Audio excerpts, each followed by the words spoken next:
Happy Eid Adha Mubarak po sa ating lahat mga brothers and sisters nasa malayo o malapit na magdadasal sa araw na ito. Bali dito nga pala kami nagtipon-tipon sa covered court na ito para magkasya kaming lahat na magdasal dito. Masya Allah, alhamdulillah, maraming salamat dahil magkakasama kami ng pamilya ko na ito. Ito nga pala ang pinakamamahal kong nanay, ang katabi ko na ito, at dahil Eid Adha Mubarak ay dapat masaya tayo. Pero bakit ako naiiyak?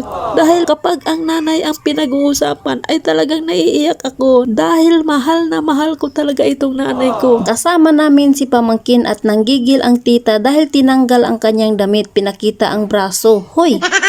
Bali ayun na nga, alas 5:30 pa lang ng umaga ay nandito na kami sa venue na ito. Dahil alas 6 ng umaga yung oras ng dasal namin. At dahil kumpleto na kaming lahat na nandito ay magsisimula na kami. Sa oras na ito ay kailangan namin tumayo lahat para magsimula na sa aming dasal. Bali ang mga lalaki ay nasa unahan sila lahat, kaming mga babae naman ay nandito lahat sa likod nila. Nasa pinakaunahan yung imam namin. Pagkatapos namin magdasal ay nakaupo na kami dito para makinig sa magagandang sinasabi ng imam na ito. Pagkatapos magbigay ng payo o pangaral sa amin, yung ustads imam namin ay nagligpit na kami dito. Dahil natapos na itong dasal namin. Masya Allah, alhamdulillah. Bali sa mga oras na ito ay kailangan namin magyakapan at magpicture. Ito nga pala yung mahal kong nanay. Mahal ko sila ng tatay ko. Yung tatay ko pala ay nandoon sa kapatid niya. Bali ito, picture din kami ng kapatid ko na to. At ito naman si Auntie Rada, ayan, nagyakapan kami dito. At yung iba kong kapatid naman ay wala sila dito sa video na to. At ito naman yung aking best friend. Masya Allah, alhamdulillah, happy